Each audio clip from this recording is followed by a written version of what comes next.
organisations d'étudiants et de scolaires demandent la libération des étudiants incarcérés dans le cadre des manifestations violentes de ces dernières semaines.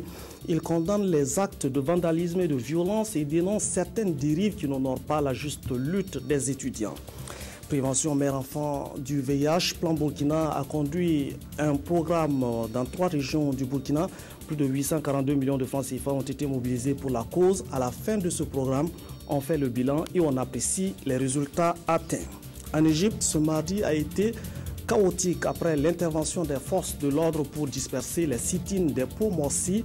Le ministère de la Santé fait état de 149 morts, tandis que les frères musulmans parlent plutôt de 300 victimes. Le pays est placé sous le régime de l'état d'urgence pour 1 mois. Madame, Messieurs, bienvenue aux actualités sur la RTB. Une coalition de 5 syndicats universitaires donne leur position sur la crise qui règne sur le campus.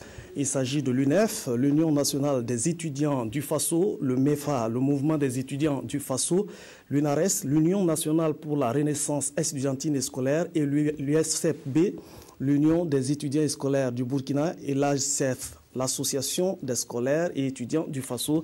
Ces organisations étudiantines et scolaires ont fait part des actions qu'elles ont prises en vue de trouver une solution à cette crise. Leur préoccupation actuelle, c'est la libération immédiate des 49 étudiants incarcérés.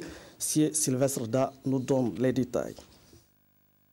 La coalition des 5 syndicats universitaires qui sont l'UNEF, l'UNARES, l'AZEF, l'USB et le MEFA dit avoir entrepris aux premières heures de la crise dans les cités et restaurants universitaires des démarches visant à trouver des solutions.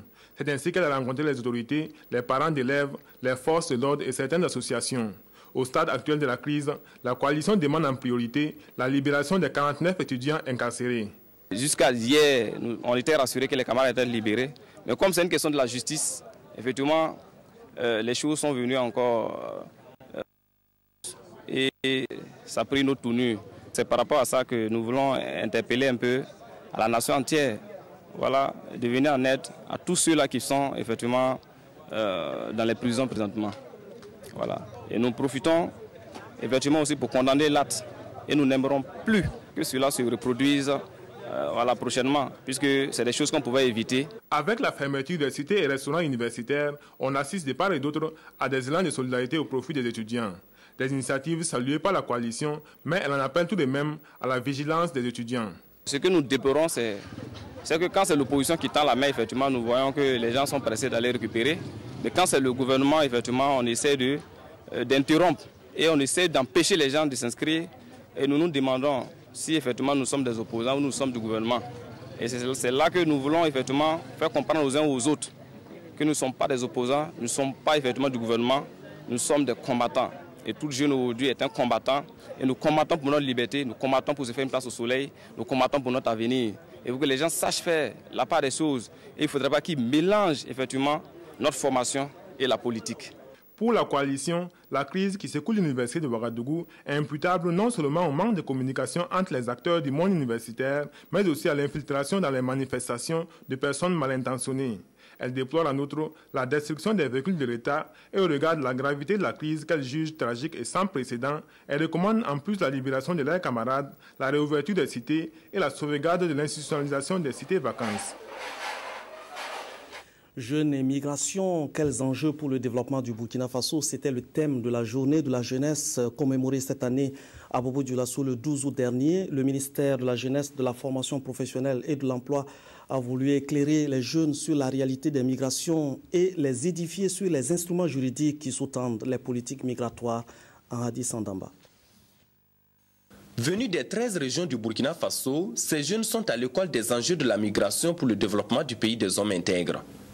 Organisée en marge de la Journée internationale de la jeunesse, cette conférence débat sonne comme une interpellation à l'endroit de cette frange de la population dans un contexte où la migration est devenue un enjeu économique. C'est un facteur important du développement si c'est encadré par des instruments juridiques et non une migration anarchique et les jeunes qui se déplacent et sans avoir des informations nécessaires pour la migration, et ça constitue un peu aussi un facteur de sous-développement. Sinon, comme on le dit, et le volume de transfert entre 1980 et 2001 s'élève environ à 45 milliards de francs CFA, et c'est une masse importante qui permet d'avoir des effets positifs sur les indicateurs macroéconomiques et sur notre développement et sur notre société en général. Au regard donc des potentialités économiques que regorge la migration des jeunes, cette conférence débat a été assortie de recommandations aussi bien à l'endroit de la jeunesse que des décideurs politiques. Nous demandons à ce que le potentiel productif du Burkina Faso qui constitue le jeune, il faut que nous arrivions à les transformer en capital humain pour qu'ils participent vraiment au développement du Burkina Faso. Et également, il faut qu'on intègre la migration désormais dans le processus de développement. À cette conférence débat, le communicateur est revenu sur les différentes caractéristiques de la migration ainsi que sur l'état démographique du Burkina Faso. Pour ce dernier point, il ressort qu'en 2006, notre pays comptait 4 300 000 jeunes et les projections prévoient 20 millions de jeunes en 2050. Dans le cadre de la Journée internationale de la jeunesse, une nuit a été consacrée aux jeunes. On l'a appelée Nuit de la fierté de la jeunesse burkinabé. C'était une soirée de reconnaissance et d'émulation pour des jeunes et des partenaires qui les accompagnent. Une trentaine de personnes ont vu leurs efforts récompensés. Reportage Karim Sissé.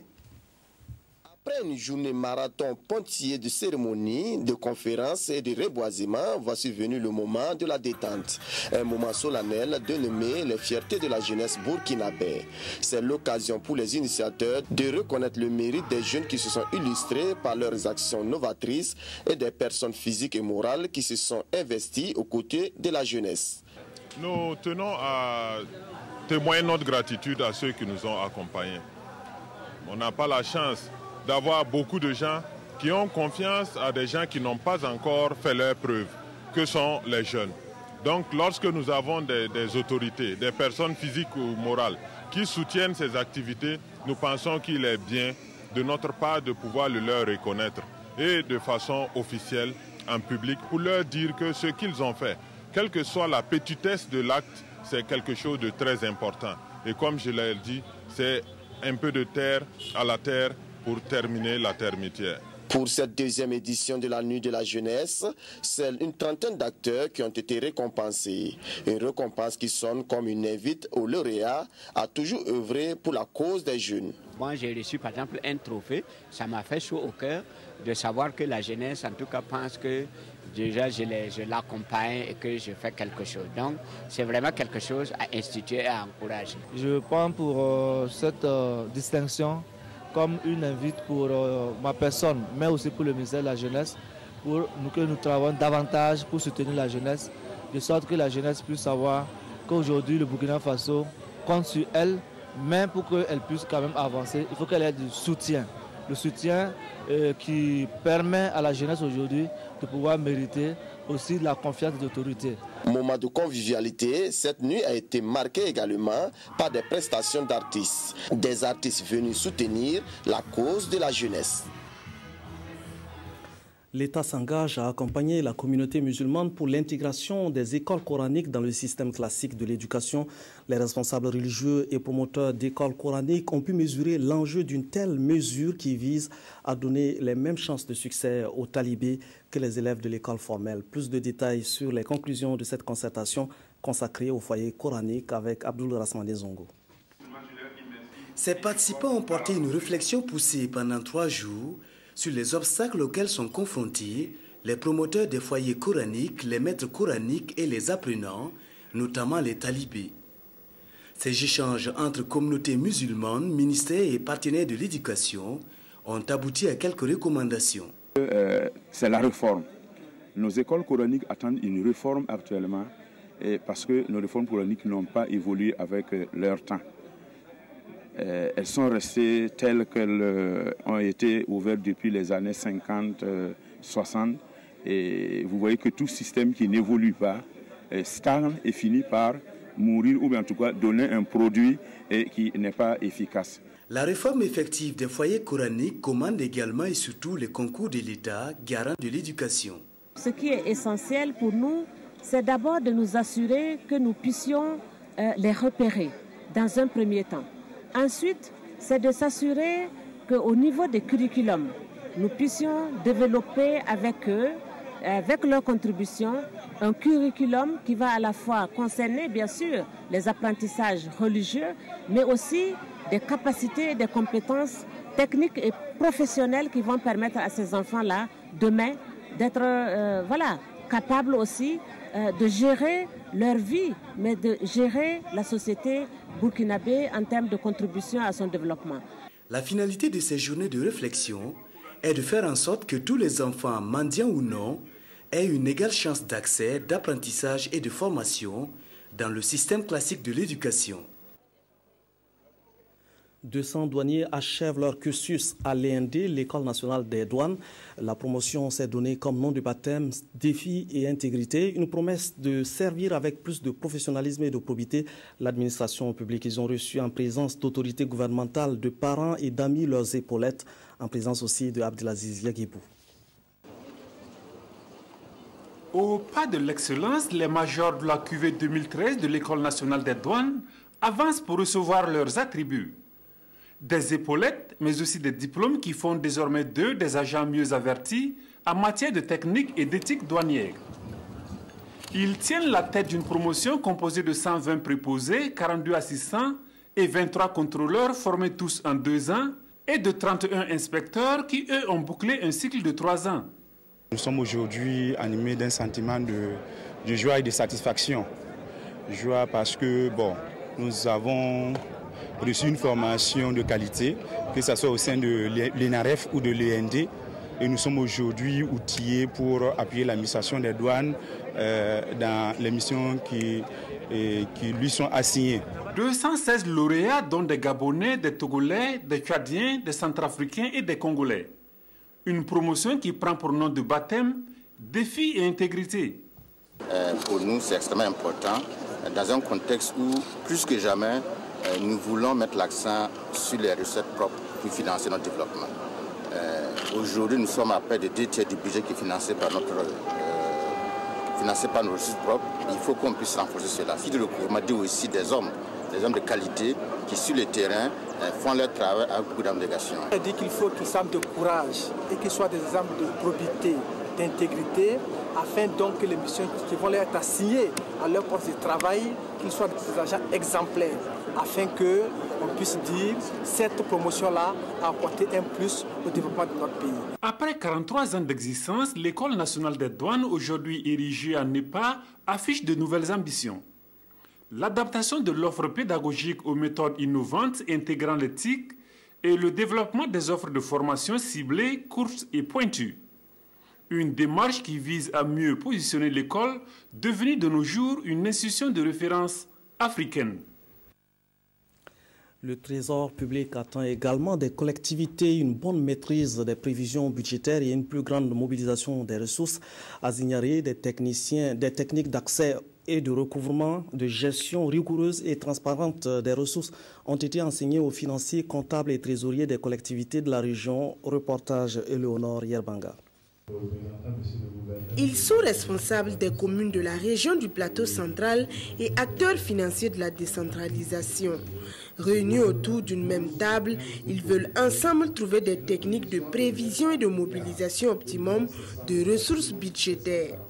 Avec cette dernière session de formation, le ministère de l'Économie et des Finances réaffirme son appui aux collectivités territoriales pour le renforcement des capacités en matière d'application des procédures de gestion financière. Cette formation doit permettre à chaque acteur des collectivités territoriales à améliorer vraiment les techniques de recouvrement et beaucoup plus en termes de les techniques de prévision, parce que si on fait une prévision biaisée, tout ce qu'on planifie sur une prévision biaisée sera tout à fait impossible de réaliser. Selon les premiers responsables de la région, en effet, les performances réalisées en termes de mobilisation des ressources locales restent en deçà des attentes et ils fondent leurs espoirs sur la présente session de formation. Nous attendons de cette formation que les maires puissent s'approprier vraiment les techniques en matière de recouvrement, notamment le recensement du potentiel fiscal, savoir quel est le nombre de contribuables par rapport à tel ou tel taxe. Avant cette formation des collectivités territoriales du plateau central, les régions du centre-sud et du centre-nord ont reçu la direction générale du Trésor et de la comptabilité publique pour le renforcement des capacités de leurs collectivités territoriales. Ce qui permettra à ces collectivités. Les gestionnaires des entreprises et des sociétés se sont remis également aux études pour avoir une plus grande maîtrise des processus d'achat, d'approvisionnement et d'acheminement des marchandises le long de la chaîne logistique, de l'achat à la gestion des stocks en passant par le transport et le dédouanement. Comment assurer la qualité des fournitures et permettre aux entreprises d'économiser dans la commande des articles? Des solutions modernes sont disponibles. Le reportage de Nyakiteda. Ils sont gestionnaires ou acteurs intervenant directement dans la chaîne de gestion des stocks à l'école de la maîtrise des processus d'achat, d'approvisionnement et d'acheminement des marchandises. Objectif, leur montrer la voie à suivre afin de pouvoir sécuriser tout achat jusqu'à la gestion des stocks de leurs entreprises respectives. Tous les jours, les entreprises achètent, acheminent, donc transportent, avec parfois des risques, se trouvent souvent confrontés à de réels problèmes de gestion de ces stocks et même les problèmes liés au dédouanement, aux formalités douanières. Pour y parvenir, les participants vont passer en revue le système d'approvisionnement, les différents aspects des achats dans tous leurs compartiments, mais aussi et surtout comment assurer la gestion des stocks. Après avoir acheté, il faut transporter évidemment. Comment faire pour que le transport revienne moins cher? On va étudier les différents modes de transport. Et puis, dans ces différents modes de transport, on va étudier aussi les facturations. Quelles sont les techniques de facturation quand vous faites venir par avion, comment vous êtes facturé? Il faut le savoir. Quand vous faites venir par bateau, comment on vous le facture? Donc, on va voir ces différents aspects. Et puis aussi, ajouter à cela les aspects de l'assurance. Les participants issus du public et du privé ont une semaine pour s'approprier les grands concepts de techniques d'approvisionnement et d'acheminement afin de crédibiliser les fournitures de leur société. Toutes choses qui devraient contribuer à faire économiser leur établissement en temps et en coût.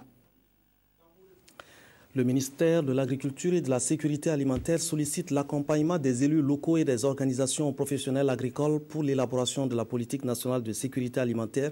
Il est attendu d'eux une contribution en termes de stratégie et d'actions novatrices et pertinentes. La concertation se mène à Kombisiri depuis ce matin. Reportage Maïmouna Traoré. Pour l'élaboration de la politique nationale de sécurité alimentaire, le département en charge de la question consulte les acteurs à la base. Avec ses élus locaux et représentants d'organisations professionnelles agricoles, il est question d'échanger pour définir les axes stratégiques du document et les différents domaines d'intervention. Une occasion pour ces participants de réfléchir sur leur rôle et responsabilité dans la mise en œuvre de cette politique. Une politique, c'est un engagement collectif. Et nous sommes dans un contexte où la question de la participation est au centre des orientations du gouvernement en matière d'action publique. Et c'est en ce sens que nous sommes obligés et nous pensons que c'est d'ailleurs la meilleure voie que de consulter les différents acteurs, les parties prenantes du pays pour élaborer un tel document.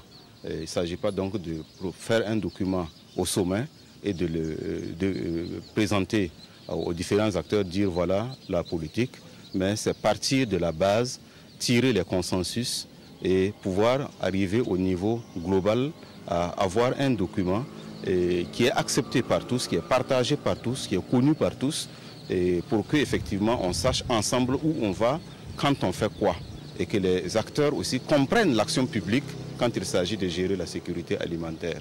La politique nationale de sécurité alimentaire remplace la stratégie nationale de sécurité alimentaire et devrait créer les conditions favorables à la réalisation d'une sécurité alimentaire et nutritionnelle durable à l'horizon 2025. Pour garantir le consensus autour de la politique nationale de sécurité alimentaire, le ministère entend poursuivre la concertation avec les autres acteurs de la chaîne, notamment les transformateurs et les consommateurs. Le projet Assurance Maladie Universelle a été présenté aux acteurs de la santé et de la mutualité du centre à travers la concertation tous azimuts. Le ministère de la fonction publique, du travail et de la sécurité sociale est à la recherche d'un consensus pour la mise en place de l'assurance maladie universelle et le développement de mutuelles sociales. Reportage Oswald Gaëtan Segda et Patrick Namono. Région du Centre, dernière étape des concertations sur l'assurance maladie universelle. Le gouvernement, les forces vives, les acteurs de la santé et de la mutualité réfléchissent sur la mise en place d'un système de santé pour tous à l'horizon 2015. L'échéance est proche et il faut trouver un consensus national sur la question. Il s'agit pour nous de présenter le projet de l'assurance maladie universelle et celui des mutuelles sociales à l'ensemble des forces vives de la région du Centre afin de recueillir leur point de vue, de recueillir leur adhésion à ce projet. Le principe du projet et les options stratégiques de sa mise en œuvre font déjà l'objet d'un consensus. Mais des inquiétudes demeurent sur certains aspects du fonctionnement. La première question concerne le système de financement. Est-ce que tout le monde va y contribuer? Qu'en sera-t-il de ceux qui ne vont pas contribuer? Une des préoccupations concerne aussi le système de fraude. L'on recommande que pour un tel système, il faut mettre en place un dispositif qui permette de prévenir et de lutter contre la fraude, puisqu'il s'agit d'un système financier à mettre en place pour financer en réalité l'accès aux soins de santé. Des préoccupations portent également sur l'accès des populations pauvres, notamment les populations indigentes, celles qui ne seront pas en mesure de payer. Est-ce que ces populations vont avoir accès aux soins de santé? La réponse est toujours invariablement oui. À l'issue de toutes les concertations régionales, un atelier national est prévu pour septembre prochain. Il devrait harmoniser les différentes propositions et élaborer un avant-projet de loi afin qu'en 2015, l'assurance maladie universelle soit une réalité. L'ONG Plan Burkina a fait le bilan du projet de prévention de la transmission mère-enfant du VIH, projet PTME, qui a été lancé en septembre 2010 dans 10 districts sanitaires du sud-ouest, du centre-nord et du centre-est. Le projet a nécessité un investissement de plus de 842 millions de francs CFA et a permis la construction d'un centre de santé dans le sud-ouest, la prise en charge des femmes séropositives, des mères séropositives et de leurs enfants. Le point avec Oumou Sissé. 20 à 40%. C'est le taux de risque de transmission de VIH d'une mère séropositive à son enfant pendant la grossesse si rien n'est fait pour la prévention. Pour enrayer ce fléau, Plan Burkina a mis en place le projet de prévention de transmission mère-enfant du VIH, projet PTME. C'est un projet de 3 ans qui a permis à plusieurs milliers de mères séropositives et leurs enfants des régions du sud-ouest, du centre-nord et du centre-est de bénéficier d'une prise en charge. L'objectif du PTME est de contribuer à l'amélioration de la santé de la mère et de l'enfant en réduisant la morbidité et la mortalité liées au VIH-Sida. Le plan a travaillé avec 6 à 7 associations partenaires qui étaient chargées de la mise en œuvre de ce volet communautaire en sensibilisant les groupes de femmes, en sensibilisant porte en porte, en appuyant les districts sanitaires dans la sensibilisation des femmes pour la prévention de la transmission mère-enfant du VIH. Également, il y avait un volet appui aux districts sanitaires à travers les formations sur la nouvelle stratégie de prévention de la transmission mère-enfant du VIH, à travers les équipements en petit matériel, à travers aussi la dotation en médicaments contre les infections opportunistes. Il y avait également un volet construction et réflexion de formation sanitaire. Lancé en septembre 2010, le projet de prévention de la transmission mère-enfant du VIH a pris fin ce 13 août 2013. Il a coûté plus de 840 millions de francs CFA et a été financé par Plan Burkina et Plan Corée. Il a concerné 10 districts sanitaires et plus de 2 millions d'habitants ont été bénéficiaires des retombées du projet. Les enfants des travailleurs de la RTB vont à la découverte du Ghana. 32 enfants ont embarqué ce matin pour 10 jours de villégiature. C'est la 6e édition de la colonie de vacances organisée par l'Amicale des femmes de la RTB. Reportage Maïmouna Traoré.